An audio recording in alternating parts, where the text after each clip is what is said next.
It is our 150th episode. Microsoft makes a potentially historic deal with Nintendo and Nvidia, Blumhouse enters video game production, and we answer some community questions about the podcast and the game industry. All this and more on this week's episode of Checkpoint.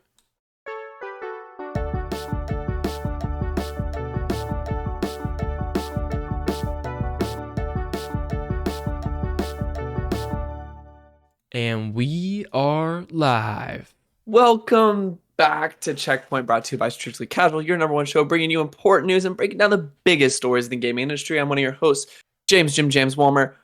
Today, with not only the spiciest meatball in gaming, Vincent DeSantis, but with the spiciest jalapeno pepper Ryder Maldonado, which became in my mind. Okay, hold on.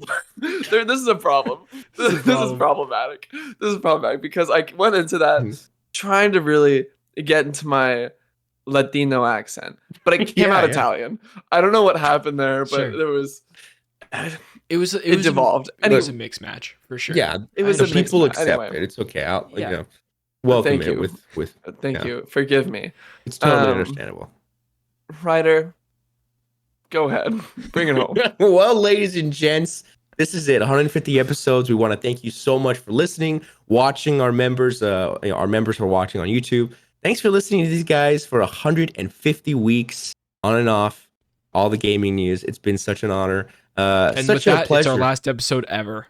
We're shutting down the channel forever. No. Man, I've had the pleasure of being able to hop in some of these episodes, and it's always a great time. And so, we want to thank you guys. We got a lot of fun stuff coming up on the channel. More breakdowns, more clips, more analyzations and stuff like that going on in the industry of both entertainment, film, gaming, all that fun and stuff. TikToks. And TikToks. Yeah, we have social media. Of course, always linked down below. You can follow us on our personal Twitter if you want to know what's going on in our lives, as well as all the Strictly Casual for updates and stuff like that. But let's get into it. We got a meaty one today. Got some fun stuff. Let's do it. I'm gonna start this baby off because this is a honkin' tronker. Okay, everybody. I want you to listen to this real quick because Microsoft had a crazy press conference today, 2 days ago, where they announced a slew of things and a lot of shit. Updates, not announcements as in games, but announcements to their update with their huge deal of Activision Blizzard and then all the little pieces that can go into that. So I'm going to give you the rundown. We're going to have 4 little sections here. I'm going to give you general info, okay? And then Ryder's going to give you everything about Nvidia that happens in here. James is going to run into Sony troubles. And then we're all going to wrap up this conclusion and talk about it, okay? Because there's a lot of Sony troubles in the Microsoft deal, believe it or not. And we got to get these points out. We got to get these points. This is from The Verge, okay? Tom Warren over there, who is awesome. He's a great follow on Twitter. If you guys want to check him out too, does tech and games. He's great. Microsoft has been trying to convince Sony that it will keep Call of Duty on PlayStation if its giant Activision acquisition is approved. But the companies have not come to an agreement over the terms of any potential deal. That's clearly left Microsoft frustrated and looking for partners to counter concerns from regulators. Both Nvidia and Nintendo have stepped up to help Microsoft try to ease regulator concerns.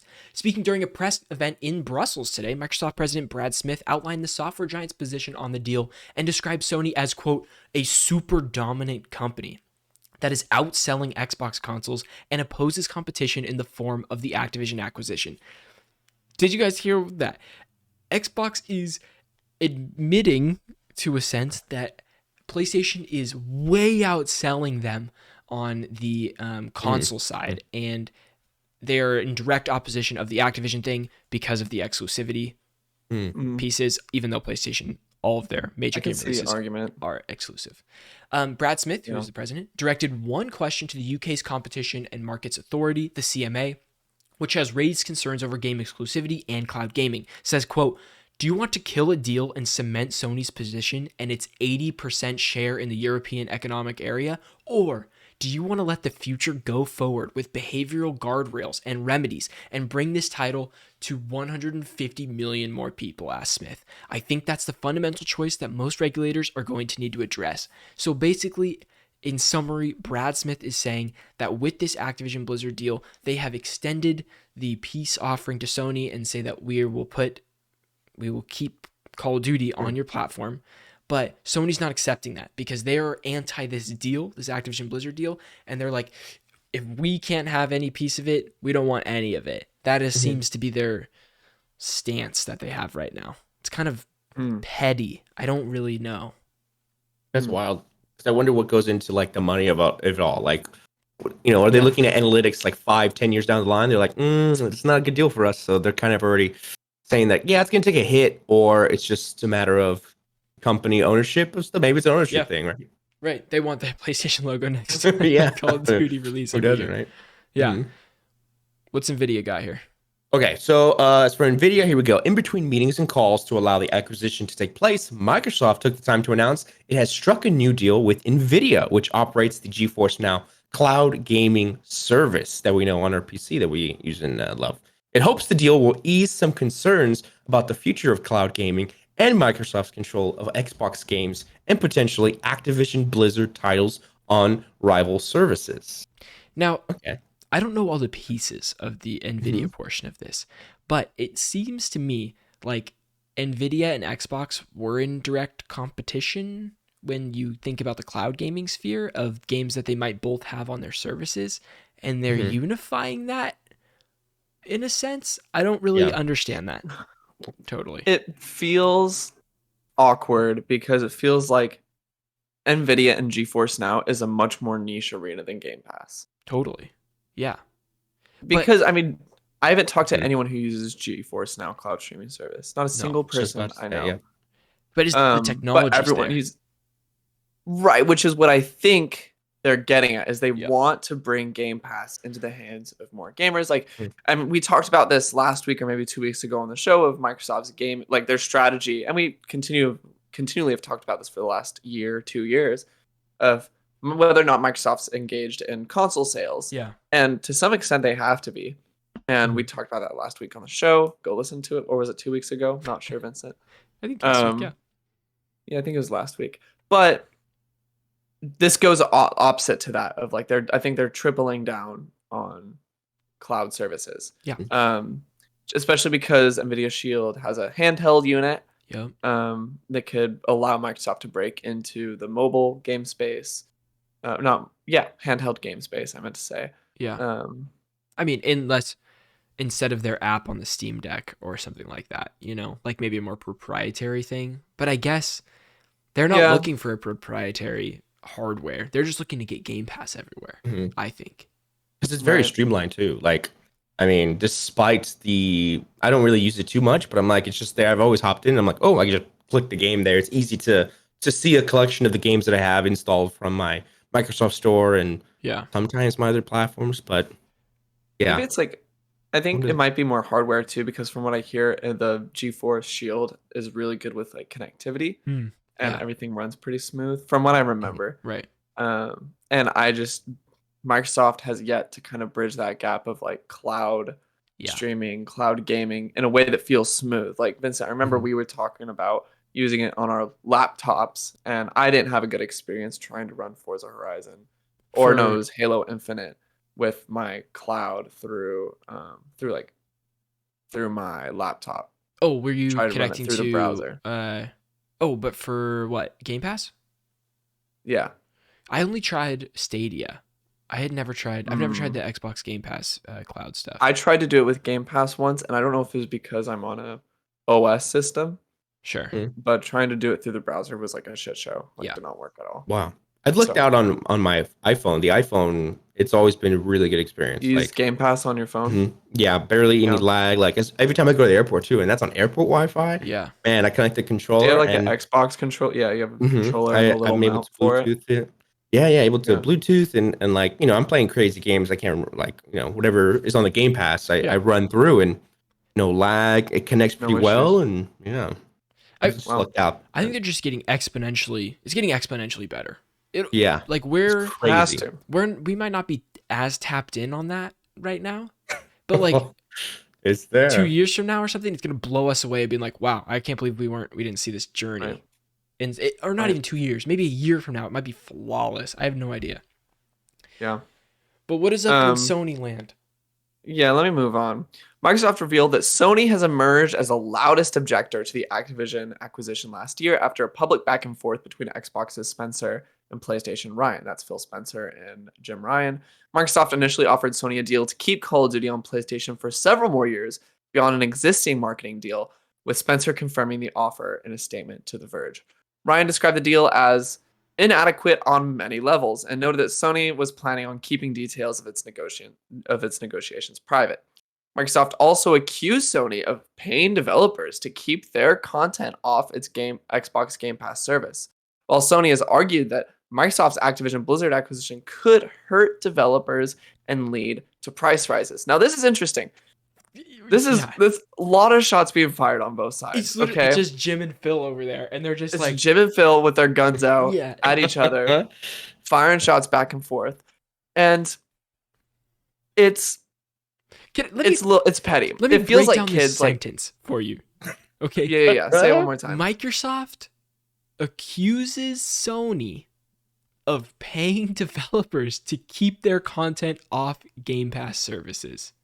Yep. Meaning that Xbox is claiming that Sony pays its studios, its first-party studios, and other maybe not just first party, just studios that they work with, to only release it on PlayStation and not have it released. No, not necessarily. Or on Game Pass. That doesn't mean it can't release multi-platform. It just means it can't release on Game Pass service. Yeah. They can release it on Xbox at full price, right? But just not to Game Pass, which I think after our discussion on Xbox Game Pass cannibalizing, it makes sense, games, honestly, but yeah, kind of makes sense. I have one quote.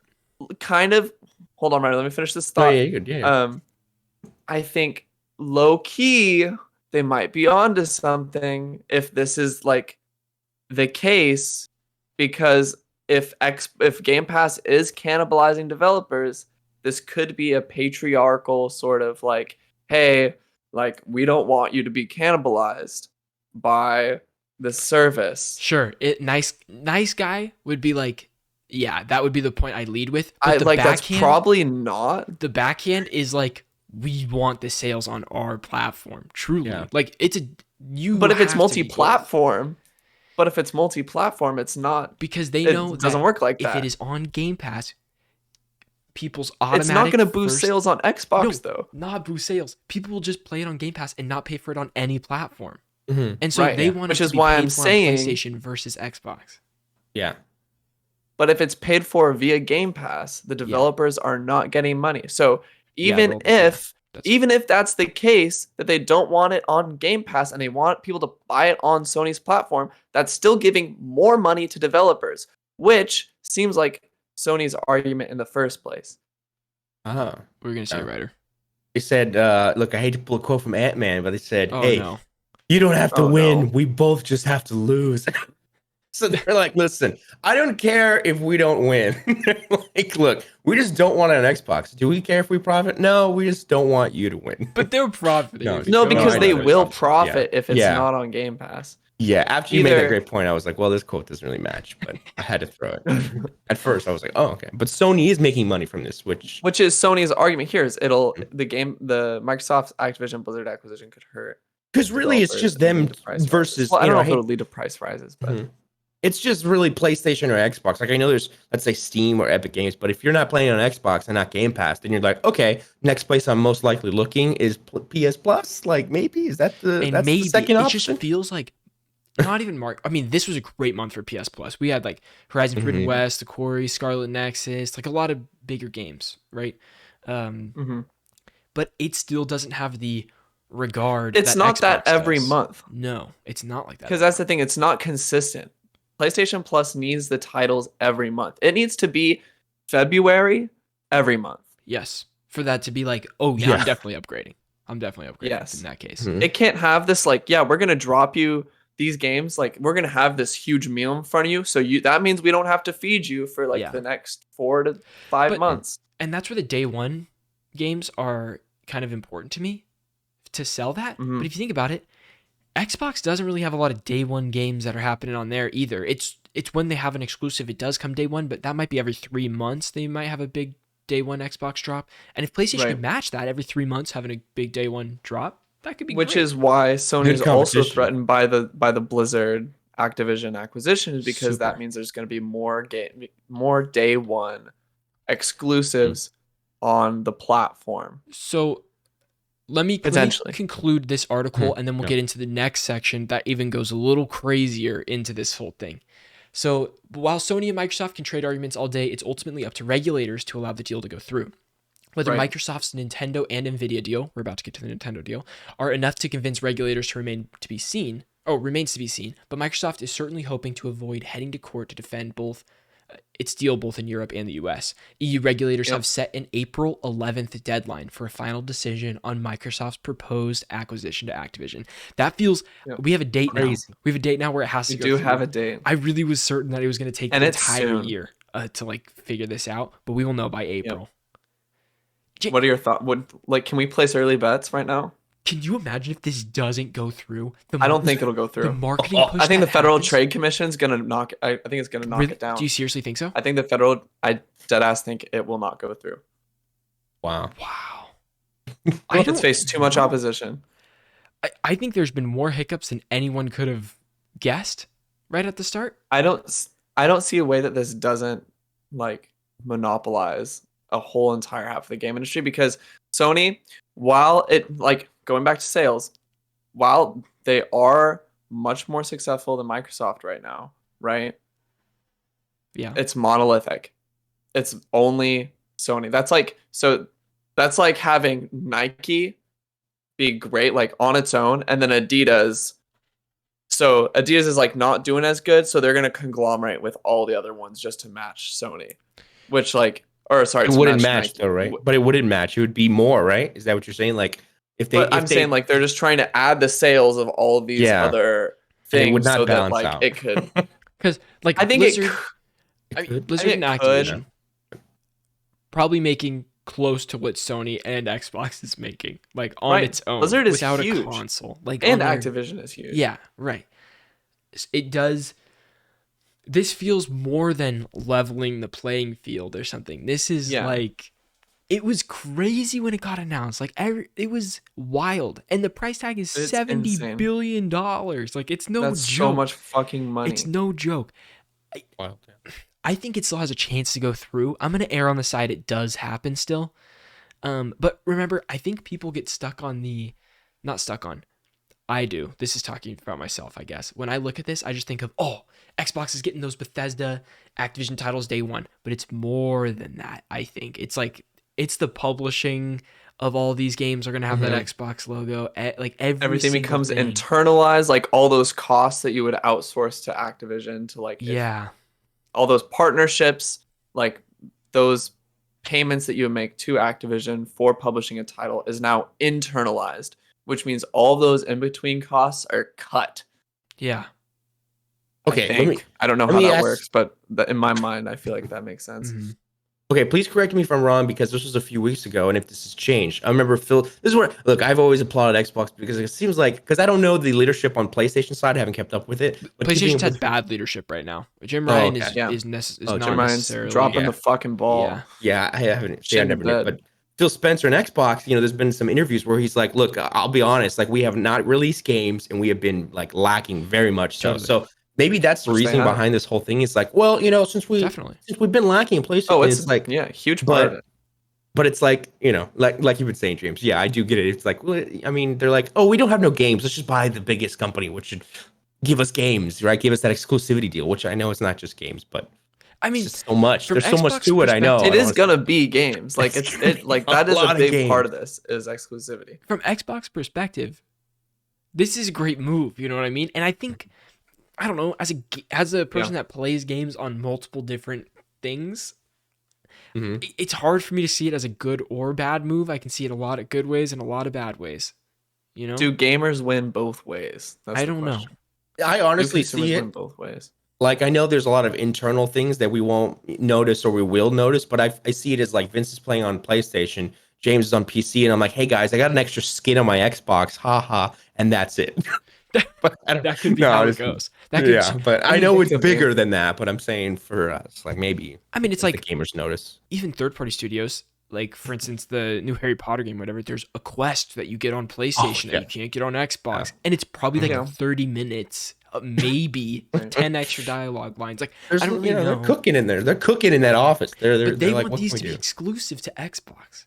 Like, they're ready to shut Sony out. Like, all these games. Yeah, dude, but that. Wait, I haven't picked up on that. Wait, what?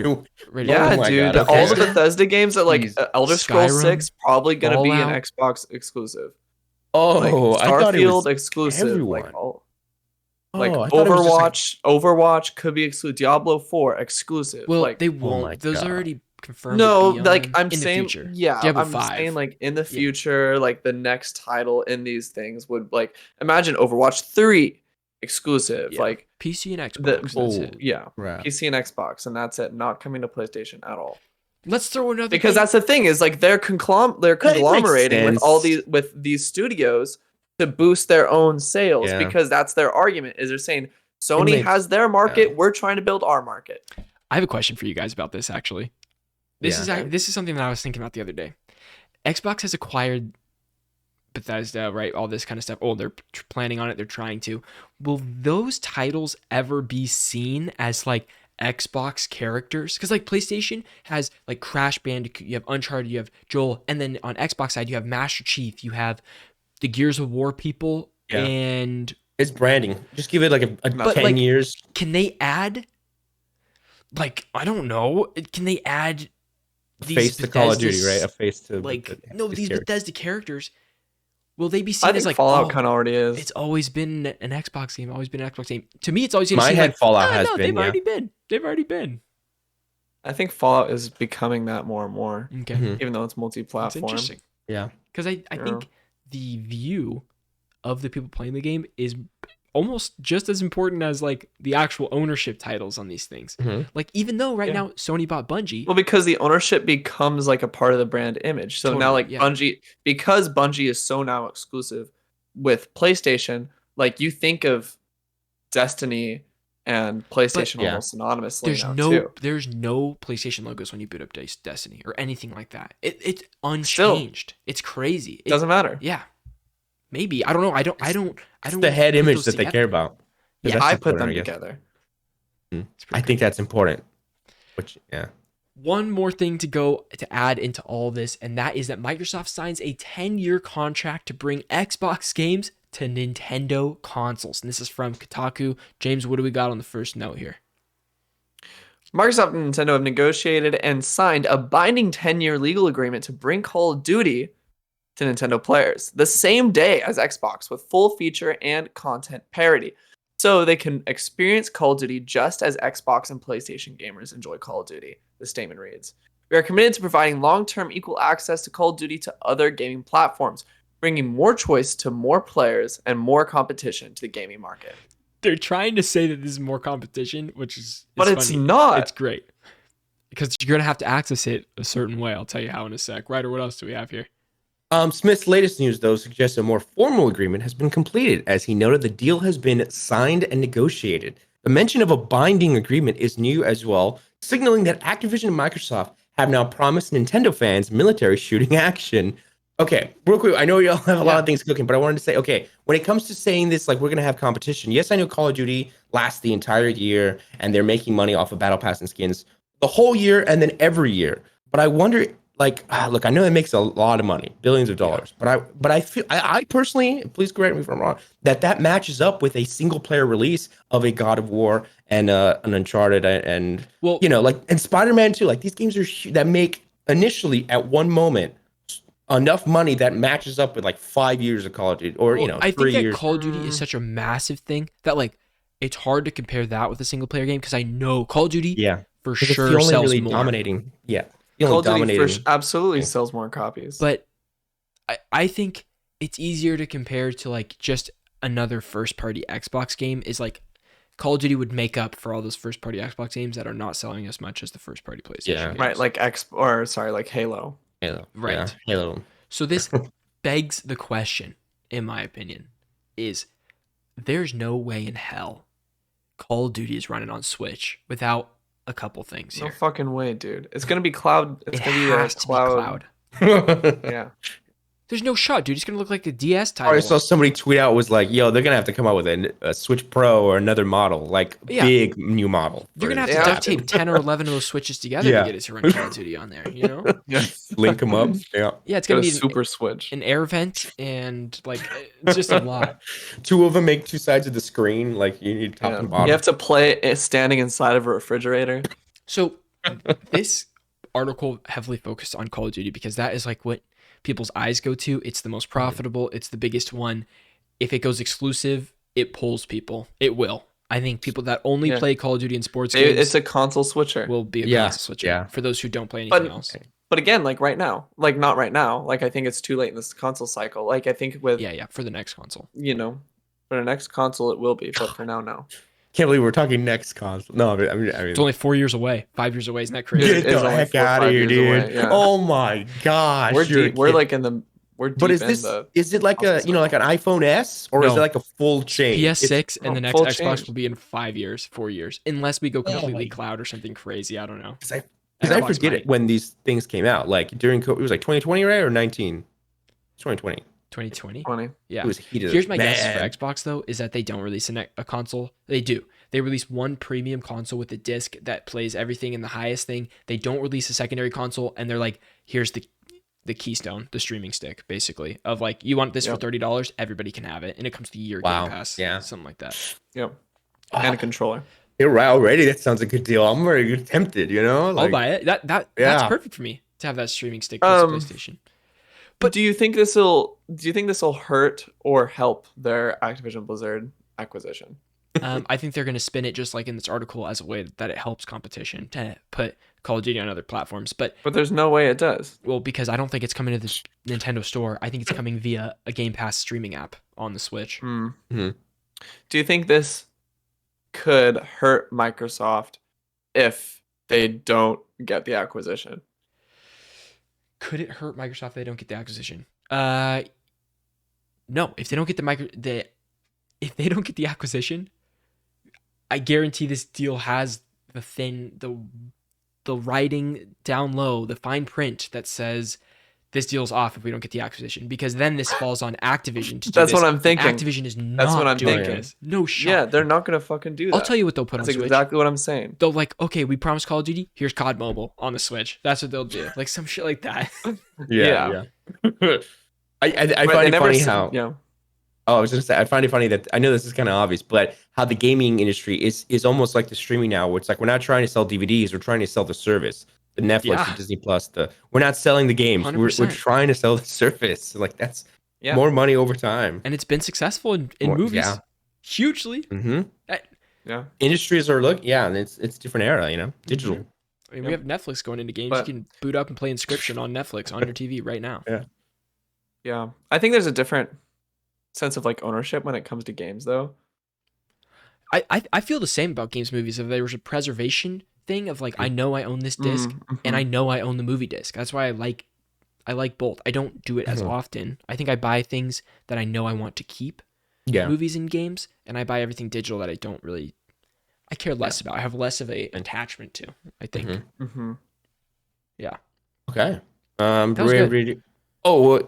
want to ask this question? Right, disconnect that, right? I mean, I think we've answered it. We kind of answered, but Cheesy wrote in, just asked about our personal thoughts about the Activision Blizzard situation and with gamers being divided for against the acquisition. And I think we did a pretty good job. Yeah, we answered that one. We got our thoughts. Okay, well here we go. Moving on to the clip now. I guess we'll start recording. Whoever's taking the intro. You take it, Ryder. Okay. Then throw it to James. Okay, here we go. Sorry. All right. Do games have more to offer than films? As Blumhouse has entered the gaming industry, the popular horror company and movie industry is taking a shift. We have some details here on what this could mean for gaming and films and gaming films and games as a whole. Films. I was like movie films. film games. Both. Yeah. Here we go. We got some details here breaking it down. Who wants to take it? The new gaming subsidiary will create and publish horror-themed titles across mobile, console, and PC. Blumhouse Games aims to work with indie game developers with title budgets below $10 million, which is great. Zach Wood has been appointed president of the subsidiary. I don't know why this is a hard word for me to pronounce. and Don Seckler has stepped into the role of chief financial officer. Wood brings a career in the games industry that spans over 25 years. His credits include The Unfinished Swan, Bound and Prey, Mooncrash. Meanwhile, Seckler's work experience includes a 9-year stint at Sony, where he served as vice president of global head of business operations, planning, and strategy. Quote, when we sat with Zach and Don, they articulated an approach that resonated with Blumhouse's model, and we knew it was a perfect place for us to start our push into the interactive space, unquote, said Blumhouse president Abhijay Prakash. And Blumhouse is a production company behind, popular movies such as Get Out, Megan with a 3 as the E, Hush, The Invisible Man, The Black Phone, and much, much more. This is interesting to me. I think Blumhouse has the creative juices to be able to do something fun with games. I don't think that this would be a less interesting article to me if it was like Universal is getting into games.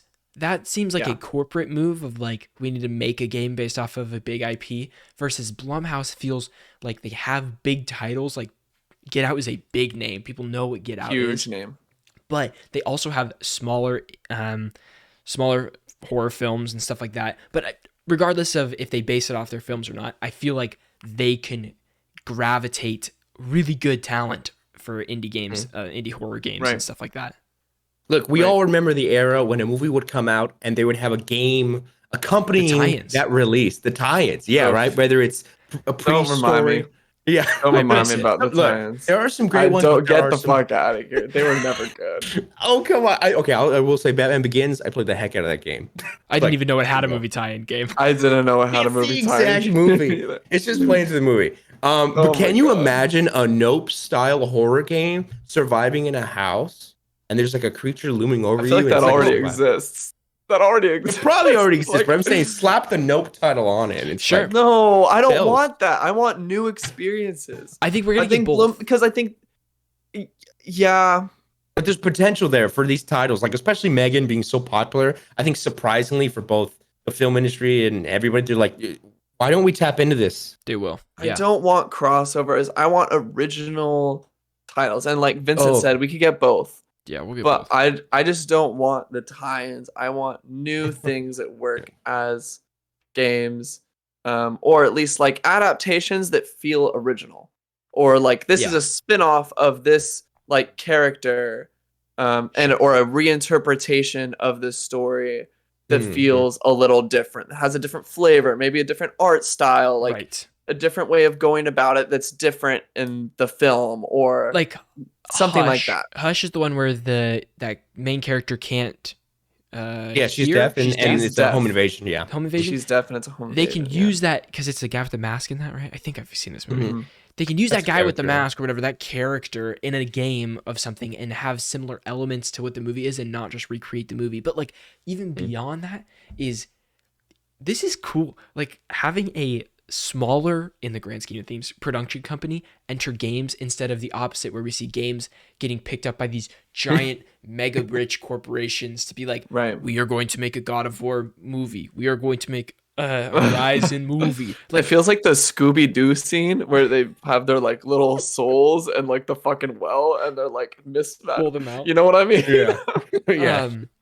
This is cool to me. I don't know, I enjoy this. Look, we've seen it be successful in games like Dead by Daylight. I mean, very, very popular game, and they are pulling IPs like The Stream and Jason and stuff like that. So I see if that works, another game like F-13 and Friday the 13th. That one was kind of they just did it with Evil Dead, same type style of game. Dead. But with they're all the same game. Yep. Yeah. Oh, Evil Dead is free on PlayStation, by the way. Check it out. It has story missions and it's pretty fun.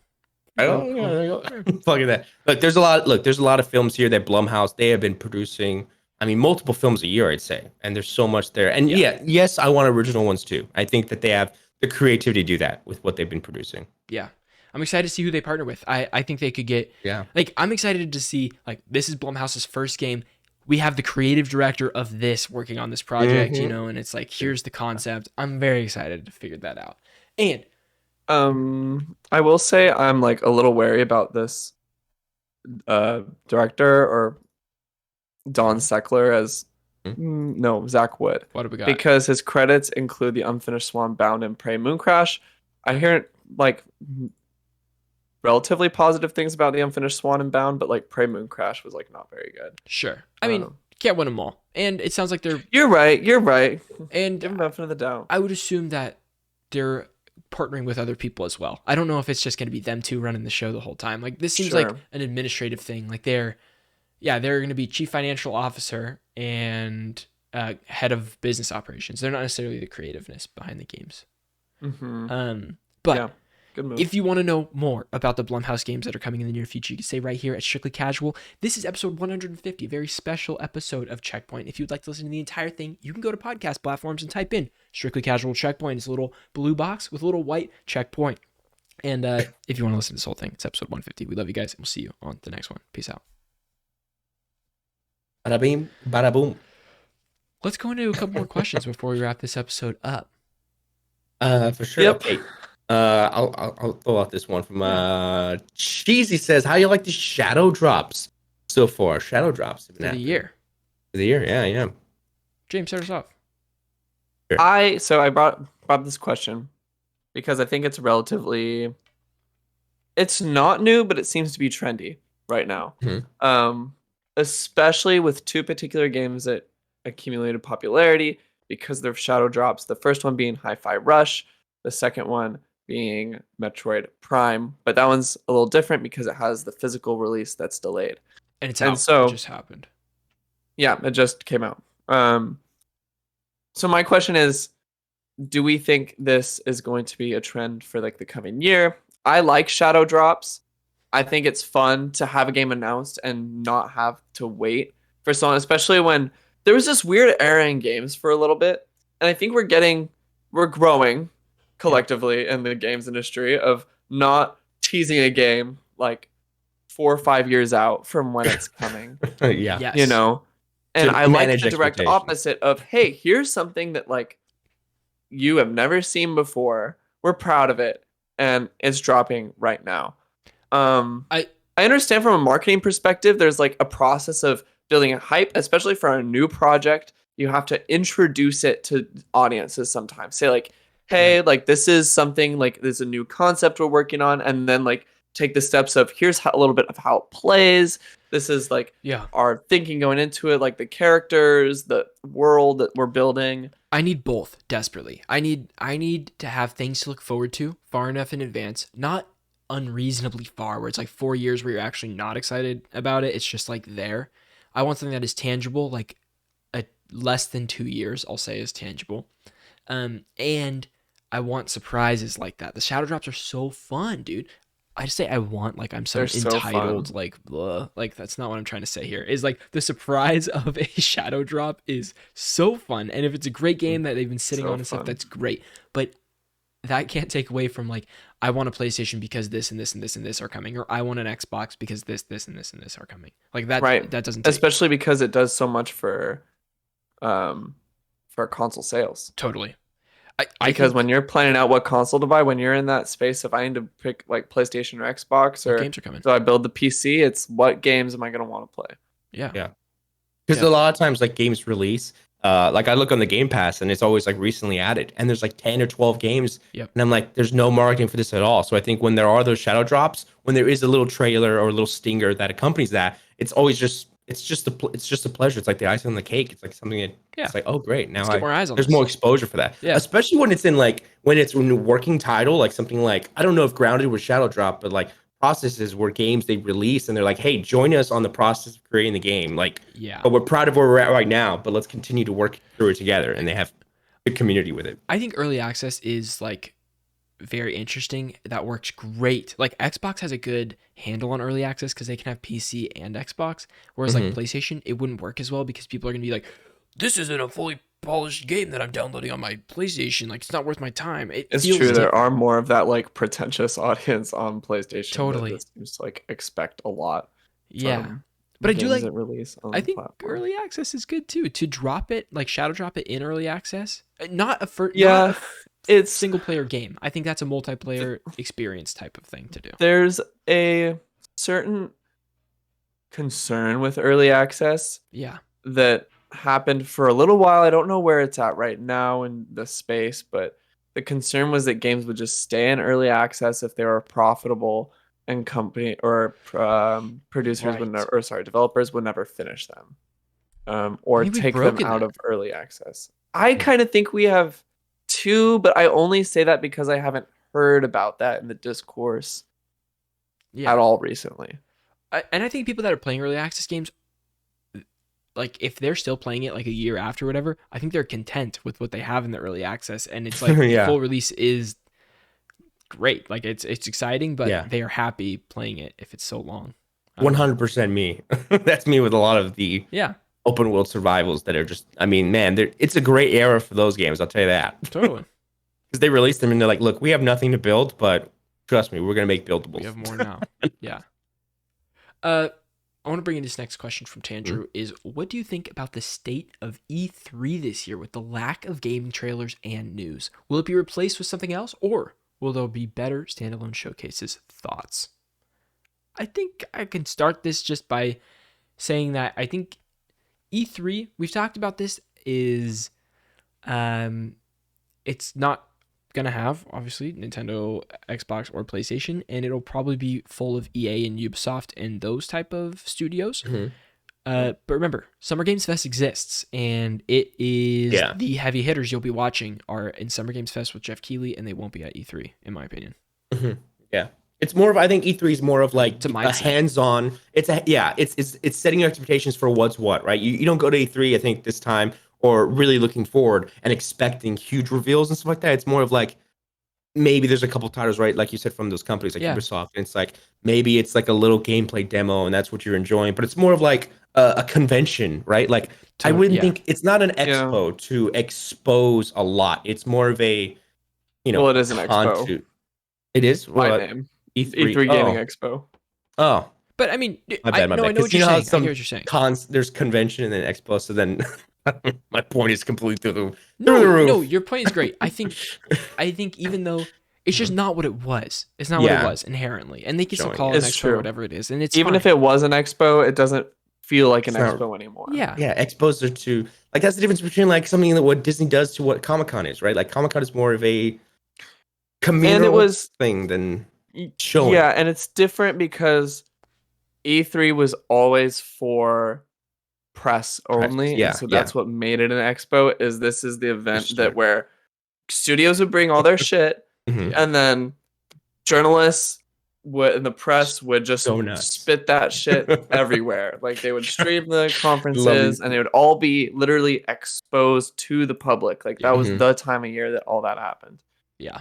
Along with other gaming conferences like Gamescom and PAX, less so, but it was E3, and that was the scheduled, like, all right, this is where you make your lists of what you want, and this is where you make your Christmas lists of what you want, what's like your watch list of what's going to come out this year and next year, so you can plan to buy that console, next console cycle, so you can know how to budget your money, try and like figure out what you want the most. I guarantee you, though, the word on the street, i.e. the internet, is going to say, oh, E3 this year, not good. It's dying because they're on their outside. But I guarantee you, everybody that's in participation and able to attend is going to say, it's great to be back. What an event. And it was such a fun time to be here. Hopefully, yeah. But I don't think so. You don't think? No, because the downtown, the big part of E3 was the grandiose of having these huge studios. Like, I remember the 2018, maybe 2017 E3 of Dreams, where it was the God of War reveal with the full orchestra and like the insane theater, and it is these like experiences, bringing Keanu Reeves out on stage. Yeah, that won't happen. I think like, that's PAX, not happening anymore. Like PAX South that used to happen in Texas. I mean, that was like the lowest tier of all the PAXs that happen around the country. No expositional shows, nothing like that. It was just kind of gaming companies going, handing out flyers, pamphlets, and you got like a couple pins here and there. But I think all the people there, it was like, I don't know. But then again, like you said, expectations were set for that. So I don't know if they're going into E3 expecting this grandiose thing, or if it's like expect a PAX or expect a Comic-Con where it's just booths. I would like to go. I would like to go regardless. Yeah, right. This year. You guys gotta cover it. We're down here. You gotta see what's going on. Yeah. I've never been to E3 in my life, but me neither. It sucks that this has to be the first year, but like, I want to. I want to go Just check take it or leave it. Yeah. Take it or Yeah. leave it. And I'm sure like there's going to be a lot of press regarding this very specific topic of Yes. we went to E3, like this is where it's at right Here's now. how it Like, is. is it dead? Is E3 really dead? And the hope, there's like, you know what? All the people that were there said, wow, E3 was a great host. Jeff Keighley says, you know what? Summer Games Fest is coming E3, and and I don't know, it's just like a No way. It would not. No That's way. like that's like saying HBO Max and Paramount Plus. You could watch it all in the same place. Got you. Yeah, because I know there was a separation, right? Jeff Keighley, he like publicly said, I'm leaving E3, right? Like that's what he said. Something like that. Something like that. But that'd be wild though. I think like Summer Games Fest is the new E3 in terms of the expo. Mm-hmm. Like it is the exposition, exposure, exposure. Let's of games. I want to jump into what we're playing before we end this episode. Okay. Ryder, you have to buy tickets to something in 4 minutes. Is that what's happening? So you go first. Everybody just in at case you have home. to tune. Okay, I just went through The Last of Us Left Behind DLC, which was a great time. I highly recommend it for everybody who has part 1 or any of The Last of Us. It's super short, hour 30, maybe 2 hours, but not even that. Again, great story, great to get back into that before the next episode drops for The Last of Us. I'd say that's really about it. Oh, Call of Duty on the side, new season's out. How's that? I've been personally enjoying it just because I have, family and friends to play with, but I don't know what the experience is like for someone on their own because it's pretty much a basic experience from what you expect from Call of Duty. But sure, they're offering a couple cupcakes, little treats, but not that much. Yeah, little niblets. Yeah, but that's about it. It's scarce. I wish there was more, but that's it. What about you guys? Yeah, it's fine. James? I have a little bit of breaking news. Breaking news. Shinji Mikami has decided to leave Tango Gameworks in the coming months. Who's that? I think he's breaking news. I was like, whoa, what do we got? Yeah. Breaking news. Microsoft sells themselves all their stocks and their soul. He's worked there for 13 years. He's what is his position? Game director of Tango Gameworks. Yeah, he founded it. He founded Tango Gameworks. Oh, so he is the one. And he left. He is the one, and he left. Interesting. So Tango Gameworks made The Evil Within, Ghostwire Tokyo, and Hi-Fi Rush. Cool. So I wonder what he's up to now. Bethesda said we wish Mikami-san well in the future and are excited by what lies ahead of the talented developers at Tango. Cool. So, I want to say he was the creator of Resident Evil. Well, yeah. No. If he's the head of the studio, maybe he was up there helping out. I don't think Tango Gameworks made Resident Evil. Oh wait, maybe you know what? I'm thinking of a different head. Oh, Evil Within. Evil Within. Evil Within. That's what. Evil Within. Yeah. He made Evil Within. Anyway, what I've been playing this week. It's been a little scarce. I jumped into. Oh, do you know what? I bought Metal Gear Rising: Revengeance yesterday. Yeah, you did. Played the intro mission. On what? That game is just No, on Steam. Yeah. It was like $7, so I bought it. And that game is just the definition of awesome. It's awesome. I know it. It's awesome. Yeah. It's so loud. Like I had to turn the game literally I had to turn the game volume down to 1. So much funny. Like guitar riffs and like just a lot of shit going on. Mm-hmm. My friends are trying to get me to buy Sea of Thieves. I won't do it. Gamepass. I know, but I don't want to right now. Yeah. And just a little bit of Apex. CD Keys, you could probably get it for under $10. Yeah, but CD Keys is like it's the worst. Slimy. It's so slimy. It's so slimy. And I jumped into XCOM this morning because I had a buddy of mine who was like, "I watch you play XCOM," and so I wanted to get it like booted up and ready so that if I wanted to take a little break throughout this week, just play like half an hour, play like one mission at XCOM, I can do that. Cool. Yeah. Love that. What I've been playing. This week been pretty light for me, but I did a little bit more Hogwarts Legacy. Okay. And you're saying that with your whole chest on podcast right now. Yeah. Well, 5 hours in ish. It's all right. It's fun so far. We'll see. It's all right. Well, Well, I'm watching someone else play basically, so I'm kind of half playing it, kind of playing it, that sort of thing. Yeah. When I get my hands on it more, I'll have a more definitive, I don't know, answer to like opinion on how it is. And then other than that, I played a tiny bit of Destiny to prepare for Lightfall on Tuesday. I am counting down the hours until I can play Lightfall. I am so excited. Huh? Back up for it? My hype is so up. Like I'm saying, did you get your light level back up? Oh, my light level? No, don't care. Don't care about light level yet because I know this season it's just going to change the max light level. And they're eliminating power grind a lot more this next season. Oh, shit. Dude, I'm telling you, all the changes. Every year I'm like, this is good, this is good, this is good. And it keeps on bringing me back in, baby. I just don't know if I love the gameplay loop in Destiny. Love the gameplay loop of Destiny. See, that's what that's what keeps me out. Yeah. So I'm excited for that. 10 a.m. Tuesday, right after work, I will be playing Lightfall all day. So I'm excited. All right. That's it. That's all I'm playing.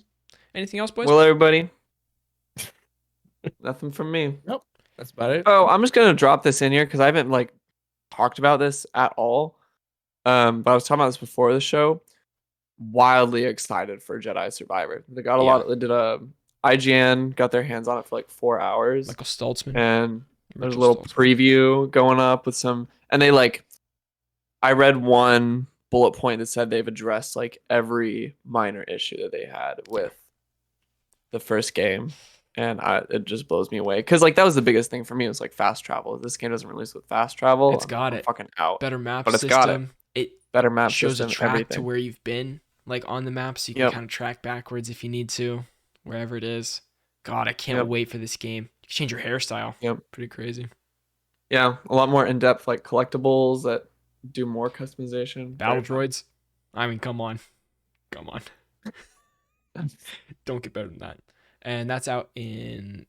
It got delayed. It's in April, April 13th. Right after 18th, 13th. What will get more press?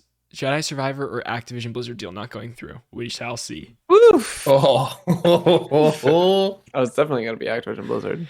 Thank you guys so much for watching episode 150, this historic 150 episode of Checkpoint. We appreciate you guys watching. Hey, give yourself a round of applause. We made it, guys. Round of applause.